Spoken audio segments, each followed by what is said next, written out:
DTHF Dialogues Voices for Health, Equity and Innovation. I'm Linda-Gail Bekker, the CEO of the Desmond Tutu Health Foundation, and we're having a conversation today about World AIDS Day. On my left, hi, I'm Nomathemba, Chandiwana, CSO of the Desmond Tutu Foundation, and we're talking about World AIDS Day 2024, and the theme this year is Equal Rights, Equal Care. So we've got a lot to talk about today. First of all, the theme. Yeah, thanks Nomathemba. And when I think about equal rights, equal care, what I really focus on is that in order for us to make headway in this epidemic, it's really important that we reach everyone who could benefit from our care, from our testing, from our treatment, and make sure that nobody's left behind. That's very true. And our numbers aren't looking too great. I think for women, we are able to get women into care, but along the cascade, not everybody is coming through. So children, for example, we are not reaching enough children, a lot of men as particularly, and key populations and vulnerable populations. We know that young women are not testing as much as they should be, and we need to get them into care. Yeah, and I think, particularly when you talk about key populations, and the way I define those populations are people who are particularly vulnerable to HIV, yet they don't get good access to the care and treatment they need. And one of the predominant reasons for that is stigma. And, I think we continue to stigmatize certain populations, maybe not always overtly, but, even in our healthcare settings, we have a particular way of providing care and treatment that sometimes excludes populations such as men who have sex with men, people who transact in sex, people who use and inject drugs, and people who are migrants or on the move.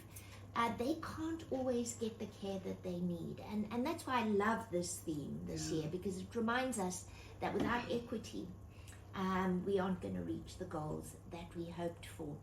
I'm also thinking back to 24 years ago, I guess now, when we really had no antiretrovirals. That long. And, it was 24 years ago when we started as a foundation to recognize that antiretrovirals, we'd done some clinical trials, we'd seen the miracle of antiretrovirals, what it could do to bring people back from almost death. And yet we did not have access. So there was no equity around antiretroviral provision, mostly because of cost. So the drugs were all in the north, and the people who needed it were all here in the south. And so we started to really work to move antiretrovirals into the community.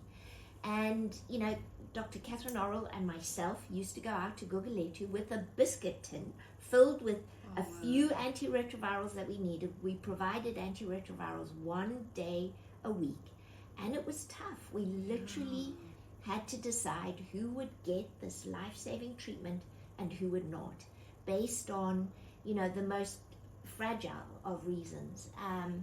And fast forward now to 2024, and we have the biggest treatment program in the world and some of the cheapest antiretroviral drugs in the world. So we've really made some incredible headway. But we're not quite there yet. So we've got about 8 million people living with HIV in South Africa, a huge program. And we forget how far we've come. I mean, if you think about what you're talking about, going with the biscuit tin, it's unimaginable now when we have the cost of treatment is about $75 per person per year. But we do have some issues. And some of the issues, stigma being a big issue, especially for key populations, our healthcare facilities and us as healthcare workers, we are not welcoming, right? If you needed to be tested, just think, would you be comfortable going to your nearest, if you're going to your nearest clinic or hospital for testing? Self-testing is also something that's available that could help people. And so I do think that as we reflect on this time of the progress we've made, there are about to talk about what are the big things that people need to think about on a day like today. Yeah. And I guess one of the hardest things I know, even for myself, just remembering sometimes to finish a course of antibiotics or to take a daily vitamin is hard. And we're asking people, you know, all ages, all walks of life, all the way from children through to the elderly to be taking a pill a day. And of course it's wonderful now that it is literally a pill a day that it needs to be taken in order to treat HIV as well as to prevent HIV, which is extraordinary. You know, so we have this thing now called pre-exposure prophylaxis. Pill a day can keep HIV at bay. But we know there are challenges for people to do this on a daily basis. So I think the big breakthrough, in my opinion, in the last 10 years has been this notion of less frequently dosed injectable antiretrovirals. And we do now have it both for treatment and for prevention. And I think this has been an extraordinary breakthrough. You know, the clinical trials have told us that people are far more likely to come in for an injectable maybe every 2 months or even every 6 months than they are to take a pill a day. Although, of course, for those people who a pill a day works for is terrific. So this is, I think, starting to equalize the playing field when we're able to offer people choices and options for their treatment and their prevention. And choices as well. We are expanding the pie instead of shrinking it. You know, so more people, if you've got something that works for you and your lifestyle, we're extending the pie. And but one of the things, non-communicable diseases, you know, South Africa, when we look at our statistics, obesity, hypertension, they've actually eclipsed TB and HIV as important causes of mortality and morbidity, both in people living with HIV and in the general population. But we've learned a lot of lessons from HIV, how we've been able from 20 years ago to have when we lost a generation. But there's still a lot of work to do, and I think we can learn a lot of lessons from HIV on how to tackle non-communicable diseases. The amazing thing of today's treatment is that, of course, people are living long and living full lives, and this is terrific. But we do get other benefits of treatment as well, don't we, Nomathemba? Yes, we do, and this is treatment as prevention. So if you're living with HIV and and you're taking your treatment as you should, the virus in your blood is not detectable, which means you're less likely to pass it on to your sexual partner. This is really amazing, and we call this U equals U. And I do think this is really looking at equal rights and equal care, because you're not putting the responsibility on one partner. Is that by looking after yourself, you're also looking after others. Yeah, and so, you know, I'm going to really encourage our peers, our counterparts, the healthcare professionals, to say that risk is zero. If people have an undetectable viral load because they're taking their treatment, they are not going to pass the virus on to their sexual partners. And that is incredibly destigmatizing. And I've heard so many people say how incredibly liberating that is. So I think this is a message we really need to get out to people who maybe are contemplating testing but are anxious, but also getting it to people who have been taking treatment for a long time and they're feeling tired and they're feeling like they need a break. It's important to know that by remaining undetectable, they are completely uninfectious. And that's terrific. So I think we, on this day of really reflecting on 40 years of the HIV epidemic and looking forward to the next era, there are 5 things we really wanted to highlight. And the first, I think, is just to make people aware that the epidemic is far from over.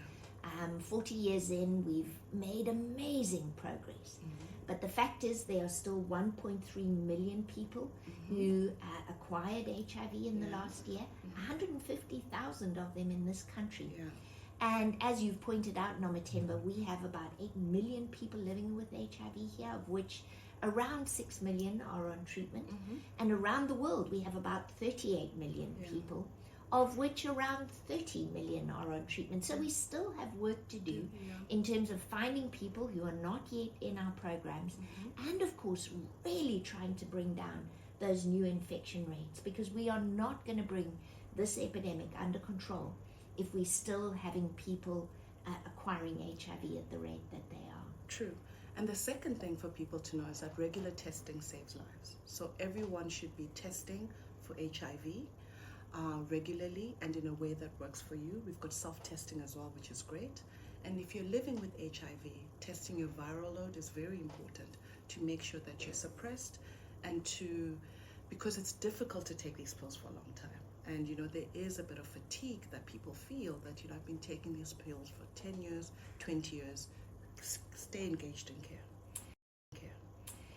And, sort of coming from that era when we used to take 5 or 6 tablets 5 times a day, it is amazing the progress we've made. The 1 pill a day to treat HIV, 1 pill a day to prevent HIV. It's extraordinary what we have been able to achieve. And of course now people are living normal lifespans with HIV and are absolutely able to go about their lives and achieve the dreams that they always wished for, regardless of HIV. And of course, fourthly, which really feeds in from the pill a day, which is magnificent, is that we do now have options for both prevention and treatment. First of all, I want to say prevention, there is a very full toolbox. So testing, making sure that your partner has tested, male circumcision we know works, making sure that we don't have sexually transmitted infections. We don't yet have a vaccine. We're working hard to find that vaccine. But in the meantime, we have this concept of less frequently dosed, long-acting antiretrovirals, both for treatment and for prevention, which really I think is the breakthrough of the last decade. And the fifth thing is around how can we get people both at risk of HIV or living with HIV to have their non-communicable diseases addressed. For example, if you have diabetes, it takes you 5 to 8 years to get a diagnosis and to get the treatment you need. And these are people that are in care. So let's leverage on our healthcare system and to make sure that we do address non-communicable diseases as we are treating people for HIV and giving them prevention options. And with that, I really want to end on the note that this is about equal rights and equal care, and that care should be excellent and all comprehensive as possible. So in that regard, I think we do want to focus in on well-being, on our people living with HIV, but people who are affected by HIV also, really experiencing quality care that is person-centered, that takes into consideration their desires, their needs, and their futures. And that really, I think, encompasses what World AIDS Day is about and reminds us that we are doing important work and will continue to do so. In 2024, as we think about World AIDS Day again, the 1st of December, it's equal rights and equal care. And I think that's the challenge for all of us, to leave nobody behind, to provide the best possible care and treatment, prevention that we can for all individuals, regardless of who they are, who they have sex with, or what they do in their lives. This is something that every individual deserves and needs.